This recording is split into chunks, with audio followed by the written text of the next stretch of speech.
MBBS in abroad. Apollo MedSkill 6 years of MBBS program will be completed in 35 lakhs only.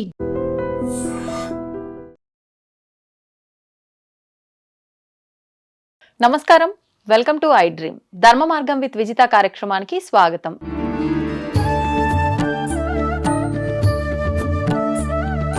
ప్రస్తుతం మనతో పాటు ఉన్నారు ప్రముఖ జ్యోతిష్య పండితులు ప్రొఫెసర్ సత్యనారాయణ మూర్తి గారు.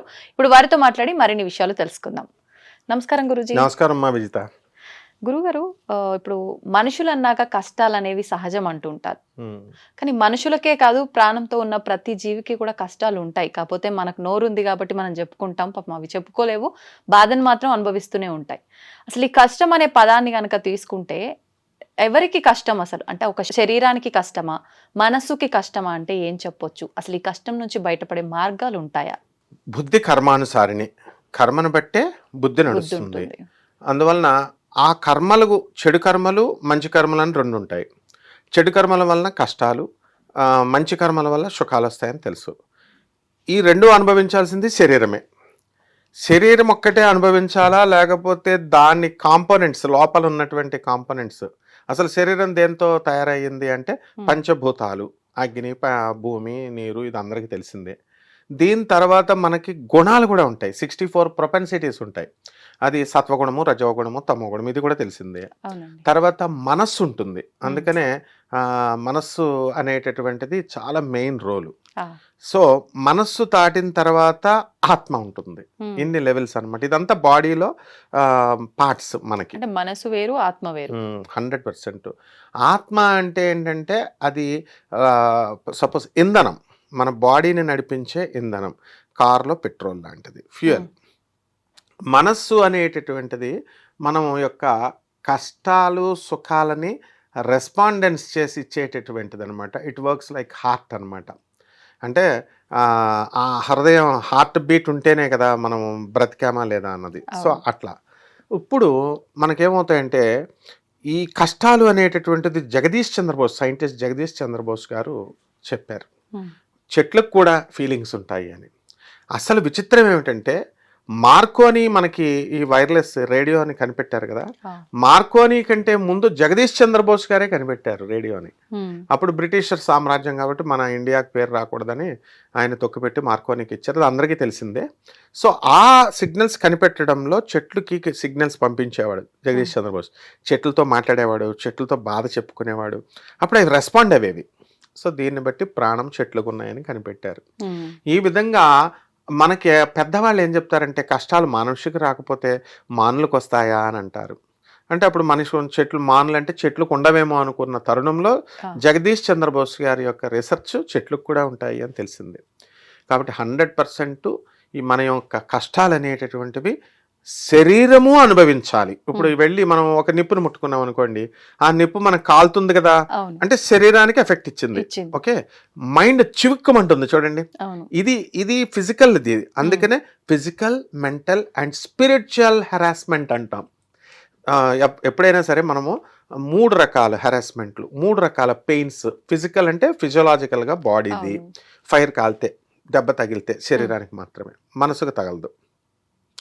ఎవరైనా ఒక లవర్ హ్యాండ్ ఇచ్చినప్పుడు ఆటోమేటిక్గా మనస్సు, అంటే బాగా అర్థం అవ్వాలని చెప్తున్నాను జోక్గా, ఒక తల్లిని కొడుకు తిట్టినప్పుడు, ఒక ఓల్డేజ్ హోమ్లో పిల్లలు విడదీసేసి, తల్లిదండ్రులను విడదీసేసినప్పుడు చుక్కమంటుంది మనసు. అది మనస్సుకు జరిగే బాధ.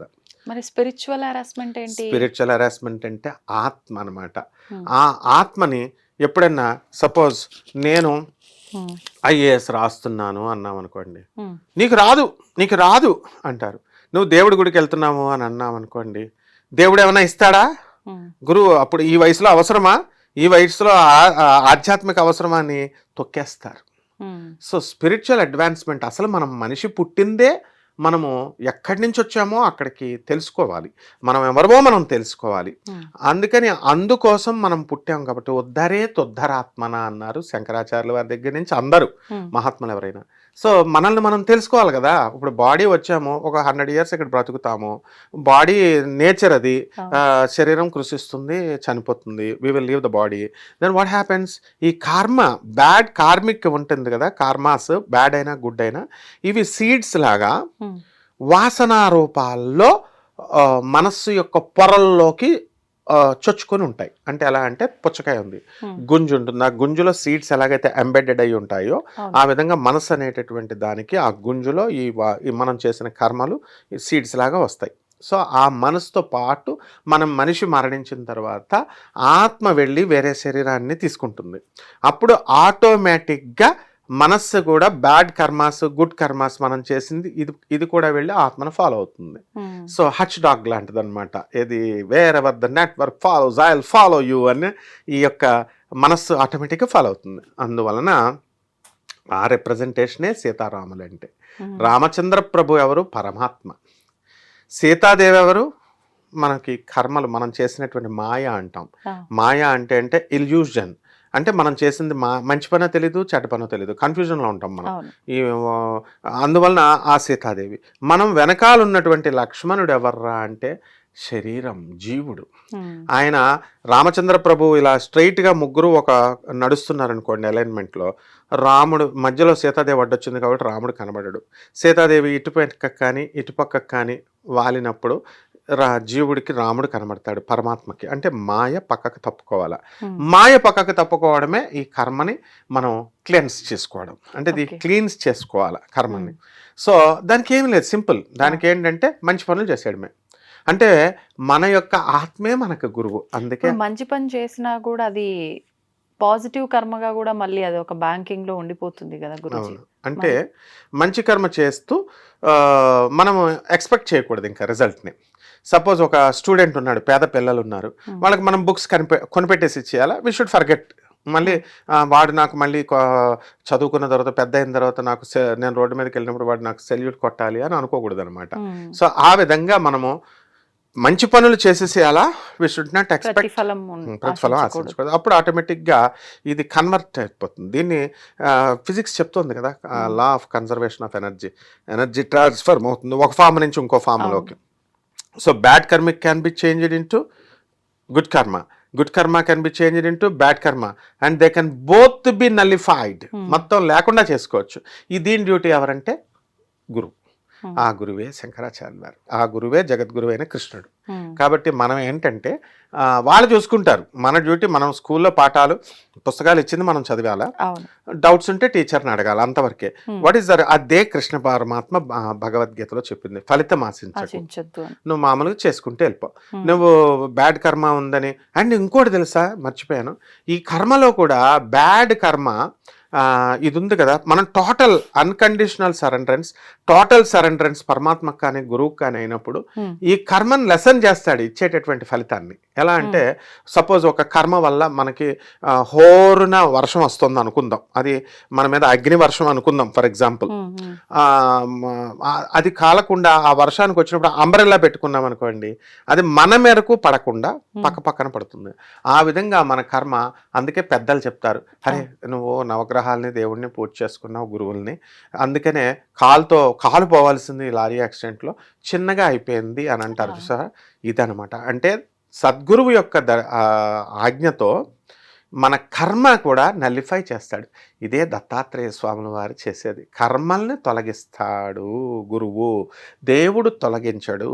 అదే శ్రీకృష్ణ పరమాత్మ రూపంలో శ్రీకృష్ణ పరమాత్మను దేవుడిగా మనం కొలిచినప్పుడు ఆయన తొలగించాడు, జగద్గురువుగా మనం కొలిచినప్పుడు గురు రూపంలో కొలిచినప్పుడు తొలగిస్తాడు. సో ఈ డిస్క్రిమినేషన్ రావాలి. ఇది రావాలి అంటే మంచి వాళ్ళతో ఫ్రెండ్షిప్ చేయాలి, తర్వాత సత్సంగాలు అంటే అదే, తర్వాత కన్సిస్టెంట్గా ఒకదాన్ని పట్టుకొని ఉండాలి, అండ్ మంచి ఫ్రెండ్షిప్, మంచి habits, experiences. This is what Swami Vivekananda told. ఇదే మహాభారతంలో విదురుడు చెప్పింది కూడా. మనిషి ఎప్పుడైనా సరే వైజ్గా ఆయనకున్న ఎక్స్పీరియన్సెస్, ఆయనకున్నటువంటి పరిసరాలు, ఆయన పెరిగిన వాతావరణం, పెంచిన పెద్దలు, దీని ప్రభావం వల్లే మంచి కర్మలు చెడ్డ కర్మలు తయారవుతాయి అన్నారు. కాబట్టి మనం physical, mental and spiritual advancement కోసం మన కర్మల్ని మంచిగా చేసుకొని మనం మర్చిపోతే సరిపోతుంది. అంటే మనం కుడి చేతితో చేసింది ఎడమ చేతికి కూడా తెలియకూడదు అని పెద్దవాళ్ళు చెప్తారు కదా, ఆ సిద్ధాంతాన్ని మనం ఇక్కడ పాటించాలి. ధన్యవాదాలు గురూజీ, మంచి విషయాలు తెలియజేశారు. ధన్యవాదాలమ్మా. తవ్వుతూనే శివలింగం సరే దాన్ని అట్లా కప్పేసేయండి, చూపించదండి. మూర్తి పూజ కాదు, సాక్షాత్ బ్రజేంద్ర నందన భగవాన్ ఉన్నారు మూర్తిలో. ఏమీ ఆశించకుండా ఆరాధించే వాళ్ళు కూడా ఉన్నారా ప్రభుజీ? నిజమైన భక్తి అంటే మనకు తెలియదు కాబట్టి